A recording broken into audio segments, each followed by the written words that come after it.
Seja muito bem-vindo ao Uruporco, um canal de dois amigos que tem muito para falar e pouco a acrescentar. Eu sou o Sequeto e trato aqui dos assuntos do Palmeiras, né? Hoje o Clebinho não está comigo, né? O Clebinho gravou um vídeo ontem, domingo, né, dia 16, sobre Flamengo e Vasco, já está no canal. Então, só procurar lá, o vídeo está muito legal, né? Ele fala aí dessa questão de como foi o jogo e também as questões do Flamengo, principalmente, que está muito bem, e do Vasco, que agora corre até o risco de ficar fora. Hoje eu estou aqui para tratar de outro jogo, que foi o Clássico Paulista, que foi o Choque Rei, né? Foi Palmeiras e São Paulo. E se você viu esse jogo, assim como eu, você está muito puto da vida, né? O Choque Rei foi extremamente decepcionante. Se você deixou, por exemplo, de sair, né, para curtir um bloquinho de pré-carnaval, você ficou muito puto, você ficou arrependido de ter tomado essa decisão. Como disse o Paulo Andrade no X, né, no Twitter, ele perdeu 2 horas de vida, e todo mundo que assistiu esse jogo também perdeu 2 horas de vida.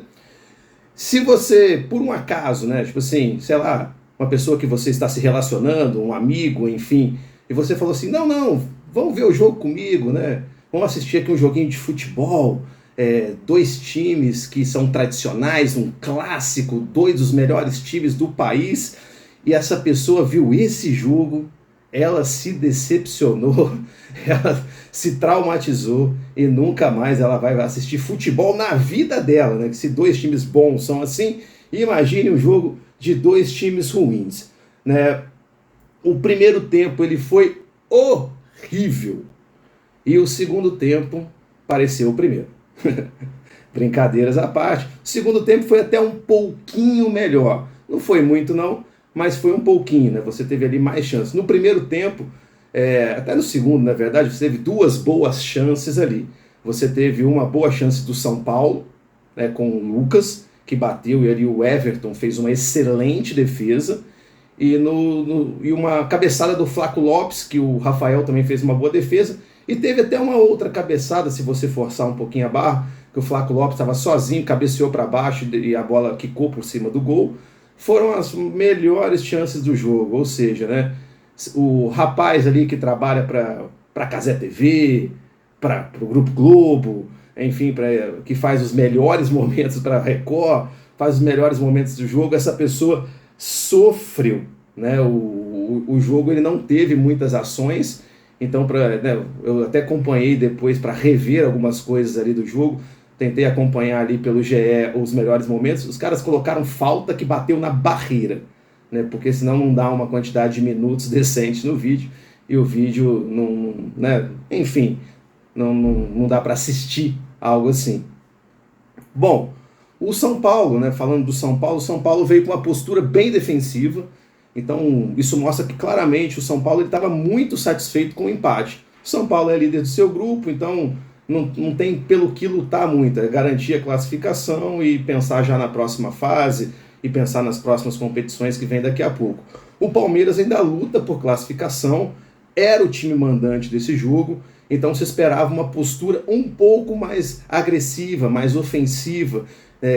O São Paulo ele veio para se defender, tudo bem, né? Se fosse o Abel Ferreira, eu creio que a imprensa ia chamar de retranqueiro, mas como foi o Zubeldia, então é um estrategista, Zubeldia. Mas assim, o São Paulo se propôs a defender e conseguiu fazer isso muito bem, praticamente não correu perigo. E o Palmeiras, como time mandante, como time que tem que buscar o resultado, tinha que ter mostrado mais alternativas. Isso não aconteceu, então fica aí a questão do treinador, né? Tem que ter mais opções ofensivas. Você via muita pouca jogada de ultrapassagem. O Palmeiras o que tentou um pouco mais foi jogada aérea. O Flaco é muito alto, né? Então o Palmeiras fica insistindo nessas jogadas aéreas, mas muito cruzamento que não vem da linha de fundo, então facilita para a defesa. Então quando você vê o Palmeiras jogando dessa maneira também, para mim que sou torcedor e para muitos outros, não é nada animador, né? Então outra coisa que chamou bastante atenção nesse jogo foi as ausências, né, na escalação inicial do Lucas e do Oscar pelo lado do São Paulo.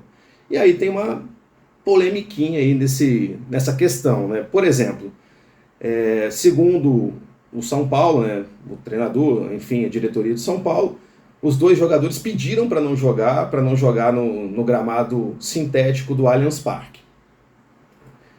Bom, outros times também já estão colocando gramado sintético, essa é uma realidade. Se o gramado sintético devia ou não existir, essa é uma outra discussão, né? Também tem outros gramados naturais que são bem horríveis no Brasil, então a gente tem que discutir bastante coisa sobre o gramado. Então, eu não estou entrando aqui no mérito nesse vídeo se o gramado artificial é bom ou é ruim, se tem que ter, se não tem que ter, não é isso.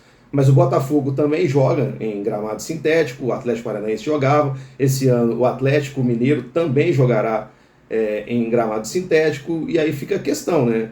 Lucas e Oscar serão poupados desses jogos? Ficarão 3 jogos de fora, né? Contra o Palmeiras, contra o Galo e contra o Botafogo, né? Que possivelmente são 3 adversários diretos do São Paulo?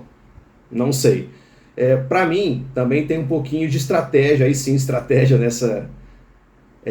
na não escalação deles nos 11 iniciais, né? Em vários jogos que o quarteto do São Paulo jogou, né? Lucas, Oscar, Luciano e Caleri, o São Paulo mostrou uma dificuldade muito grande na recomposição das jogadas. Então, na parte defensiva ali, esses jogadores deixavam muito a desejar. E pela postura do São Paulo de entrar com um time mais defensivo, de entrar para segurar o resultado, eu creio que esses 2 jogadores também fora foi um pouco de estratégia. Então pode ter tido a questão do gramado sintético, sim, mas eu acho que também fazia sentido diante do que o São Paulo queria apresentar. E, sejamos sinceros, o São Paulo ele conseguiu aquilo que queria, ele conseguiu segurar o Palmeiras, e o Palmeiras ainda corre bastante risco aí na questão da classificação, que eu vou falar daqui a pouco.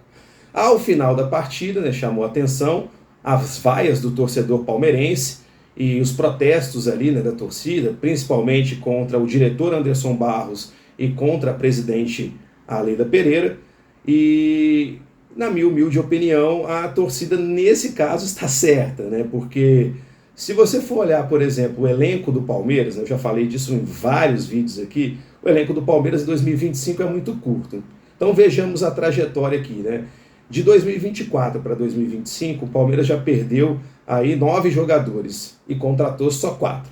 Mas você já vinha de um elenco que 2023 para 2024 já havia se enfraquecido. Então o Palmeiras, ano a ano, ele vem se enfraquecendo, né? Então 2022 tinha um elenco melhor, 2023 um pouco menos, em 2024 já menos ainda, e 2025 está o pior de todos. O Palmeiras fez 4 contratações só, uma acabou de chegar, que foi o Bruno Fux, numa troca com o Caio Paulista, né? O Caio Paulista foi para o Atlético e o Bruno Fux veio para o Palmeiras, o que está legal, o Palmeiras precisava de um zagueiro. A principal contratação que também veio do Atlético Mineiro é o Paulinho, está machucado, então não vai jogar por enquanto, a previsão é que ele retorne só ali pelo final de março, início de abril, ou seja, basicamente só no Brasileirão, já com a Libertadores para rolar. Eu não sei exatamente as datas da Libertadores, mas para o Brasileirão. Então, quando a gente olha para isso, eu acho que a torcida está completamente correta. Até porque teve uma declaração dela antes do jogo, né, antes do Choque Rei, antes do jogo contra o São Paulo, dizendo que não ia contratar centroavante só porque a torcida, a imprensa e a torcida pedem, porque se ela contratar um centroavante que não é o que a torcida quer, a torcida vai reclamar e tudo mais. Bom, e ela falou também que o trabalho é interno, né? Que ela, o Barros e o Abel é que decidem e que ela não vai ceder à pressão da torcida. Basicamente, é essa a ideia que ela deu naquela declaração. Bom, aí a gente tem que ver algumas coisas, né? Porque o Abel Ferreira, o treinador do Palmeiras, publicamente já falou que precisa de peças. E já falou também especificamente de um centroavante. Então não é só a torcida que está pedindo, né? Porque se você for olhar pela torcida, até o meu filho, que tem 2 anos de idade, né, se ele vier aqui no vídeo... Ah, não, brincadeira, ele não está aqui não. Ele também iria pedir um centroavante. Ele está vendo que o Palmeiras precisa, ele tem 2 anos. E o Abel já pediu. Então, claramente, o Palmeiras precisa. Todo mundo que entende um pouquinho de futebol vê que o Palmeiras tem um elenco curto. Se você olha para o clássico ontem, o São Paulo também não é o melhor exemplo. O São Paulo também tem um elenco muito curto, optou por isso, para ter as suas estrelas. Mas ontem, por exemplo, o São Paulo ainda tinha um Lucas e um Oscar no banco para poder mudar o jogo, né, pela opção do treinador. O Palmeiras estava com o Estevão no banco, mas porque o Estevão estava vindo de uma amidalite, né, então ele não estava ainda 100%, então por isso que ele estava até no banco. né? E aí quando o Palmeiras perde o Maurício, né, daqui a pouco eu vou falar isso também, o Estevão tem que entrar, né? Não estava previsto que ele jogasse aquilo tudo. E você olha para o banco do Palmeiras, só tem garoto. E fora garoto são opções defensivas. Então o Palmeiras não tem ninguém para mudar um jogo. O time titular do Palmeiras é forte, né? O Palmeiras fez 4 jogos com esse time titular, jogou bem contra o Corinthians, jogou bem contra o Guarani, e jogou bem contra a Inter de Limeira, não é parâmetro porque é um time muito fraco. E ontem contra o São Paulo é um jogo para esquecer. Mas aí você olha para o banco e só tem garoto, quem que vai mudar esse jogo? Um jogo ou outro, um dos garotos vai entrar bem, vai resolver e tudo mais. Mas não dá para jogar essa responsabilidade neles. Então o Palmeiras precisa de contratações, principalmente do meio para frente, né? Vai precisar vender o Rony agora, né? Então vai precisar de pelo menos mais uns 2 ou 3 atacantes aí, para poder disputar tudo que o Palmeiras tem para disputar. E para piorar, a gente tem uma situação aí que vai colocar o Palmeiras à prova, né? O melhor jogador do Palmeiras até agora, nesse início de temporada, vinha sendo o Maurício, né? Vinha jogando muito bem, vinha fazendo muitos gols, o jogador mais efetivo do Palmeiras, e ele machucou. Machucou no jogo de ontem, né? Foi uma lesão no ombro. O Palmeiras já divulgou que ele vai passar por uma cirurgia, mas não divulgou ainda quanto tempo ele vai ficar de fora, qual é o prazo dele para retorno. Mas em 2023 o Murilo teve uma lesão semelhante, e o Murilo demorou cerca de 2 meses ali para voltar, né? Então, se ele demorar por volta de 1 mês e meio, 2 meses, aí já vai voltar no início do Brasileiro. Então a gente vai perder ele para esses jogos agora finais já do Paulista, ele não retornaria até o final do Paulista, caso o Palmeiras se classifique. Além disso, o Gustavo Gomes também sofreu uma lesão na coxa, né? Não deram nenhum prazo também. Então, o elenco curto do Palmeiras vai ser colocado ainda mais à prova, né? Para o Gustavo Gomes, o substituto natural é o Kaique Naves, né? Então ele deve compor zaga ali com o Murilo nos próximos jogos, que fica uma boa zaga também. O Naves está jogando muito bem. Agora, para a posição do Maurício, isso já fica mais complicado, né? Então o Veiga vai ter que assumir um protagonismo ali no meio que ainda não apareceu esse ano. Muito provavelmente o Palmeiras vai jogar um 4-3-3 a partir de agora, né? Porque já que o Maurício não vai jogar, muito provavelmente Facundo pela esquerda, Estevão pela direita e Flaco Lopes como centroavante. E seja o que Deus quiser, né? Porque o Palmeiras ainda tem que fazer 2 jogos, né, nessa reta final aí de Paulista, e a Ponte Preta ainda tem 2 pontos a mais. Então o Palmeiras tem que buscar esses jogos. E o Palmeiras não enfrenta a Ponte Preta, né? No regulamento do Paulista, os clubes dentro de um mesmo grupo, eles não se enfrentam. Então a Ponte Preta faz 2 jogos diferentes do Palmeiras. Então os dois podem, por exemplo, ganhar seus 2 jogos e a Ponte Preta classifica e o Palmeiras não. Para o Palmeiras classificar, a Ponte Preta tem que pelo menos empatar um desses 2 jogos e o Palmeiras tem que ganhar os 2. Então fica aí, né, o Palmeiras já não depende mais de si. A Ponte Preta tinha empatado, então se o Palmeiras tivesse vencido, o Choque Rei era outra história, mas isso não aconteceu.